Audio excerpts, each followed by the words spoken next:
Why Indian government controls almost all Hindu temples and not any mosques and churches. Earlier Mughals and British invaders looted Hindu temples, now the government is looting Hindu temples.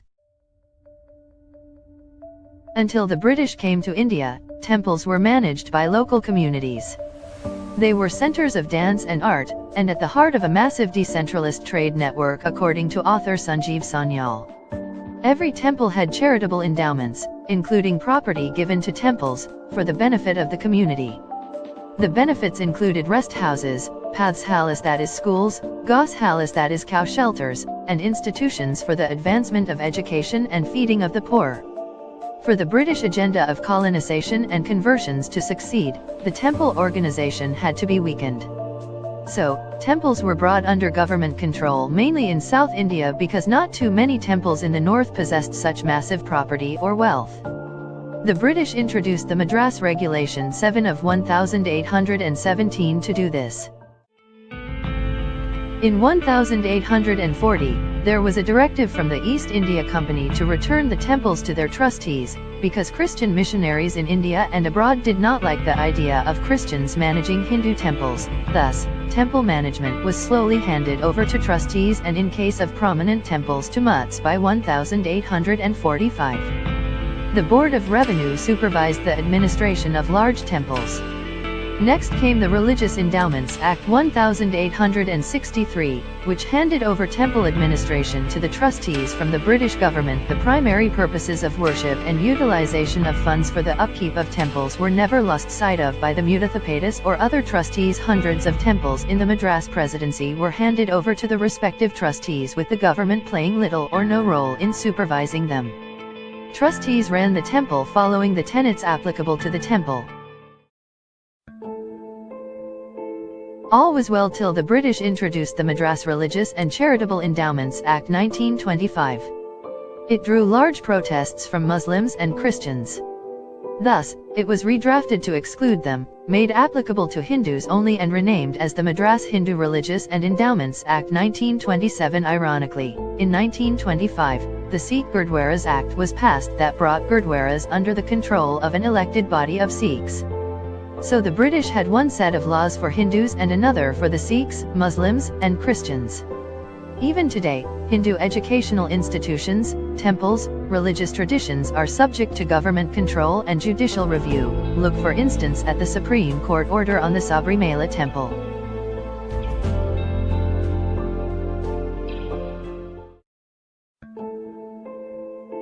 Example, temples of South. So how do the state governments manage Hindu temples today? Let us take Sri Ahandayathapani Swami Temple, Palani, Tamil Nadu as an example. All hundi collections are deposited in the designated temple bank account.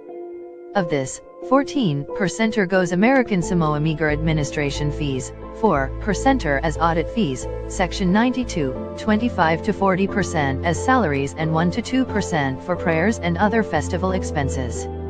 Between 4 to 10% of the total collections go to the Commissioner Common Good Fund, Section 97. Further, money is transferred to various popular schemes run by the government like free meals and marriages. This way, 66 to 70% of the temple income is used for non-temple or merely administrative purposes. Note that the acharyas who perform the prayers are paid meager salaries, and sometimes nothing at all. Further, temples, originally centers of learning, hardly use funds to run bedi pathshalas and share knowledge about the Sanatan Dharma. The bank account is in the name of the deity or the devasthan. Since these temples are constituted under a state act, their income is exempt from income tax, under Section 10(238)(ba) of the Income Tax Act. However, for reasons unknown, 782 of the 35,793 temples in Tamil Nadu and Puducherry applied for permanent account numbers, PAN as a trust. Forming a trust with trustees works for a new temple but not for temples that came into existence hundreds of years ago. Therefore, if a trust spends less than 85% of total donations in a given year, income tax, at rates applicable to individuals, is payable on the difference between amounts spent and amount received. So, if the temple income is either not spent by the government-appointed officers or surplus money placed in fixed deposits, hundi donations are taxed. This way Hindu temples have become a tool to contribute to the government treasury. Here are some key observations. 1. It is only for Hindu temples that the government wishes to ensure proper administration and its income used for correct purposes. 2. Contributions made to Hindu temples is used by the commissioner uses to fund various government programs. 3. Temple collections are not used to set up bedi paths halas and educational institutions for teaching Indian philosophy and tradition. 4. Subramaniam Swami wrote, the Srirangam Ranganathat temple paid the government a fee of Rs 18.56 crore, 2010-11, for administering the temple, for employees rendering religious services like reciting Vedas Pasurams during the deity processions, no salary is paid. They get offerings made by devotees and share in sale of archana tickets. 5. Temple property has de facto become pseudo-government property according to T.R. Ramesh, President, Temple Worshippers Society Chennai. Between 1988 and 2005 Tamil Nadu temples simply lost 47,000 acres of land and currently more than 10 million square feet of valuable sites belonging to Hindu temples in Tamil Nadu are under encroachment, he adds. In Tamil Nadu temples have over 478,000 plus acres of land, 244 crore so feet of property for which the TNHR and CE department gets only Rs 58 crores per annum. In reality income from all temples, mutts would, on a conservative basis generate Rs 6,000 crore per annum. 6. Idols from ancient temples, part of India's heritage, go missing.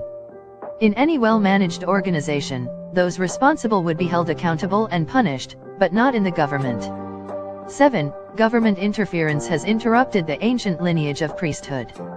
8. When the government controls any institution, political interference, patronage, and corruption invariably seep in. Let us look at Kerala. According to Rahul Asavar, president of Ayyappa Dharma Sena, Kerala has 4 Devaswam boards, namely, Guruvayur, Malabar, Travankari and Cochin. Every board has nominees appointed by the government. When the communists are in power, they appoint members from their own parties and 1 member from the coalition partner. When the Congress comes to power, they balance it between Nairs, Azavas, and a third community based on vote bank. So technically the government has no say in the management of temples, but in effect, they control the temples through their nominees. Collections are not spent promoting Sanatana Dharma, or for the benefit of poor Hindus, or on opening hospitals and orphanages. Instead, the money is spent on what is mysteriously called development and construction. Even after independence, the British policy continues.